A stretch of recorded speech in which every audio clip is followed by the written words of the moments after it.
Hey, hello everyone. Welcome to my Phantom 3 professional drone review. Now I've had this for a while and I absolutely love it, so I figured that I could probably do a quick review on it just in case you want to see a drone and, well, possibly in the ready to buy one, and I do know a couple people that are ready to buy one. So here we go for the Phantom 3 professional drone review.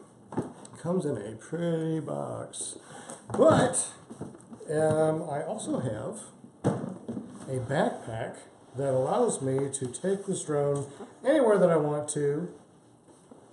And let me show you how to set it up and fly it and how easy it is. It's just really fun to fly. It's a good de-stressor.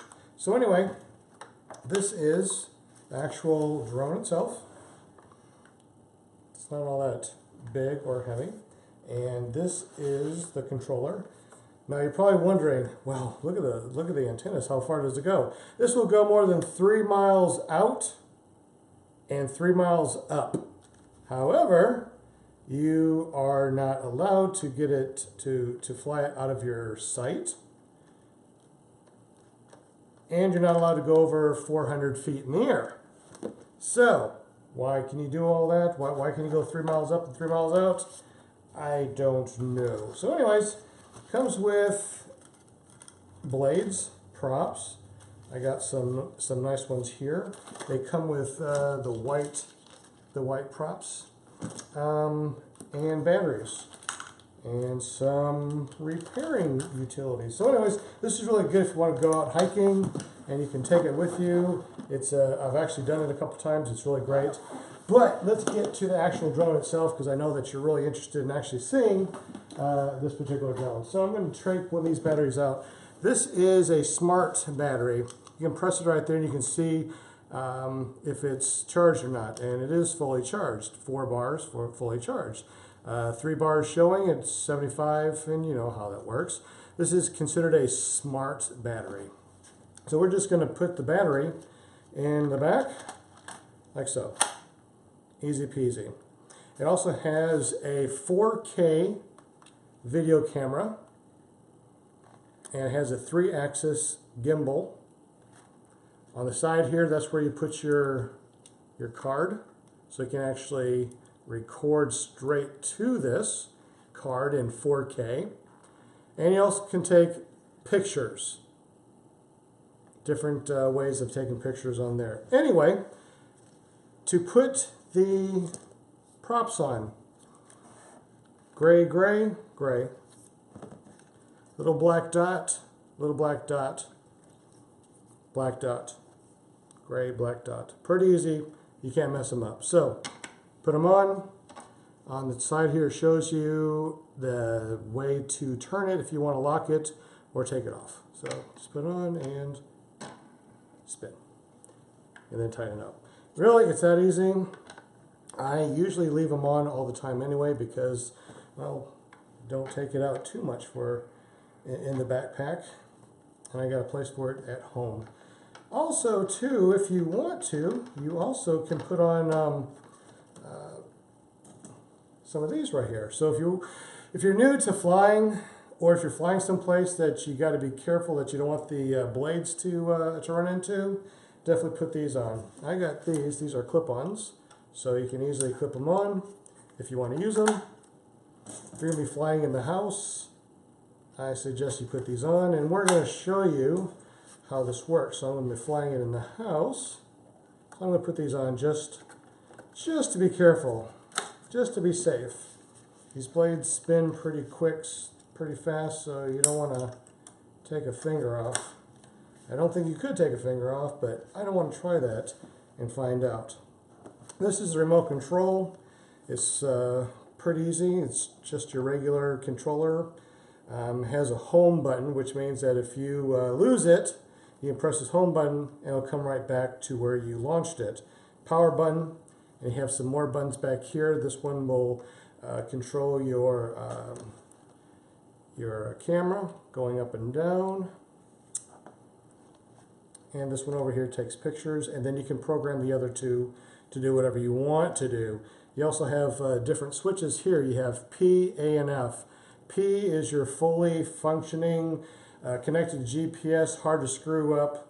Then you have the middle one, the ADI mode, which means that there's no GPS, no stabilization. If the wind blows, it's going with it. Cool thing is, when you're connected to the GPS, it can hover right there. It uses GPS, and it also uses the sonic right there. It actually emits a sonic beam that allows it to judge how high it is off the ground. And it has a little mono camera right there that actually can see the ground too. So as it's hovering, it can see where it is.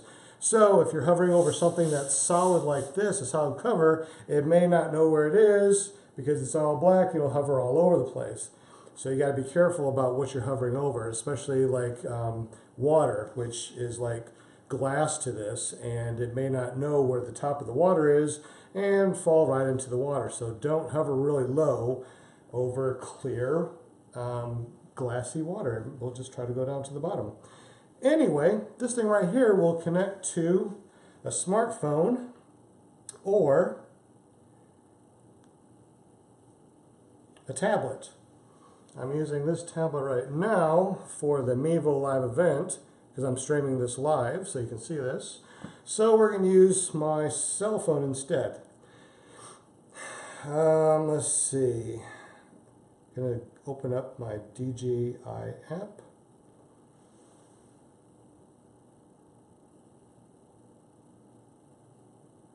Yeah, I hate live because I can't like pause it. So there's the app. It's opening up. Now this app also will control an Osmo, which is another handheld camera, and I'll show you what that's all about, and all the different drones that DJI has to offer. And they're coming out with some really awesome ones. They got the Phantom 4 that has vision sensors here, so it won't run into something. This one doesn't have it, so this one can actually run into something, so you got to be really careful. It also has the Inspire 1, which is the more professional one. It's a lot bigger, and the legs go up on that one. Let's see what else they have. They got the new Mavic Pro, which is a little small drone that you can fly, and it'll just stay with you. It's pretty awesome. I've seen it. I haven't reviewed it, but it looks pretty awesome.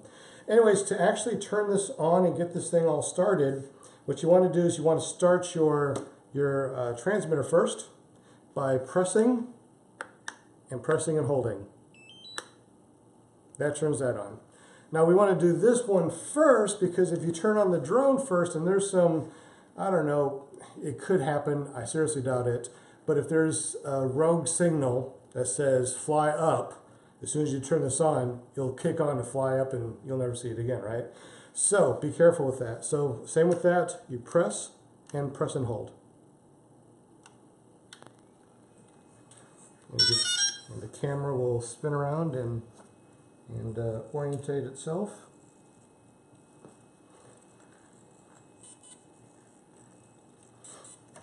And now that I have the app,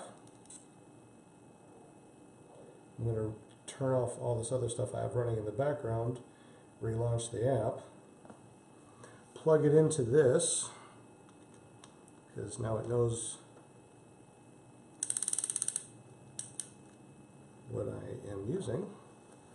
And it says start a tutorial. No, I'm not going to do the tutorial. Oh, this one actually, you can actually, if you get this thing, I suggest that you immediately take the tutorial and don't actually fly this thing. It has a great graphics. You can fly this thing, and I actually flew this thing for like 4 or 5 days just on this, where it really didn't go. It was virtual reality, to make sure I knew what this thing was doing before I even tried to go outside and fly this. So let me move this big desk out of the way, move the camera back so you can see this thing actually kick on, and me flying this thing in the house, and hopefully I won't break anything. And if I do, you'll be the first to see because it's live streaming. So ready for flying a big old drone in the house? Alright. So,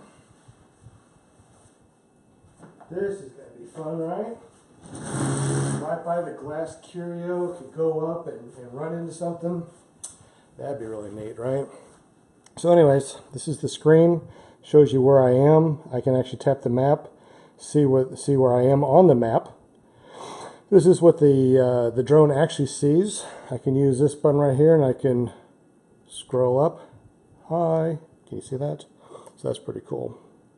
It has the GPS is connected, really good. I mean, I'm inside the house and it's connected to 10, 11, 12 GPS signals, so it's fully connected. However, I'm in the house, so it's not going to really use the GPS settings.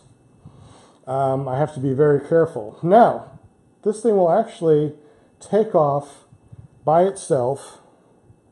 Where did the screen go? There it is. Take off by itself by pressing the button here that shows up. Now I just slide it over. It starts up. And it hovers automatically.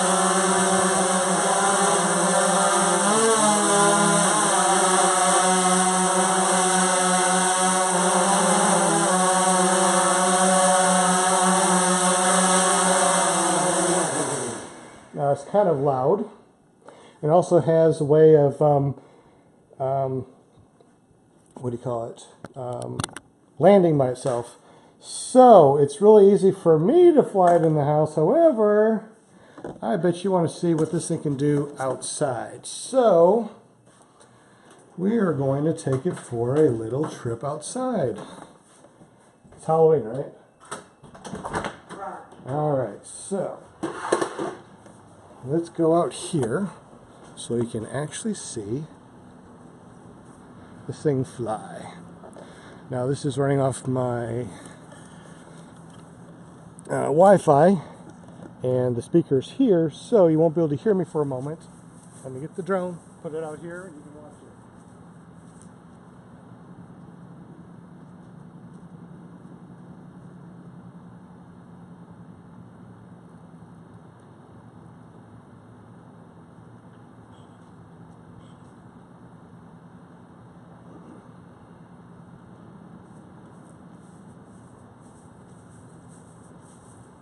Alright, so here we are live.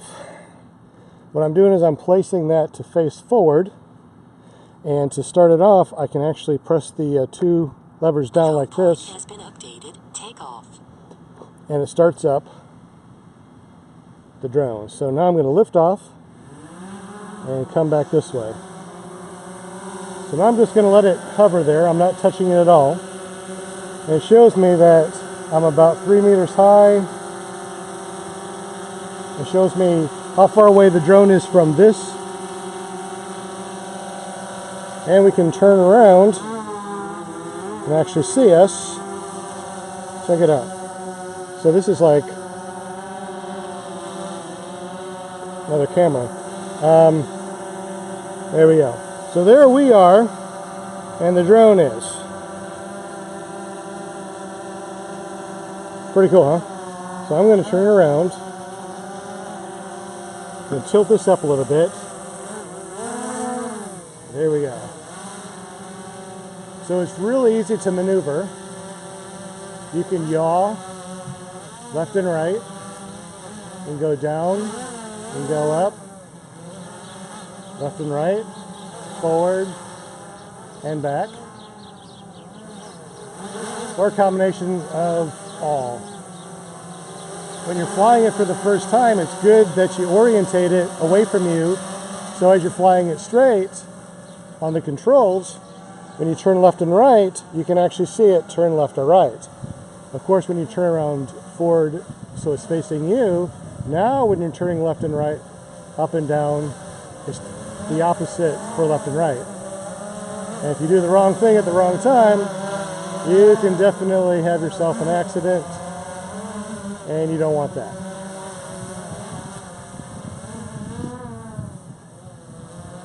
This thing has pretty good vertical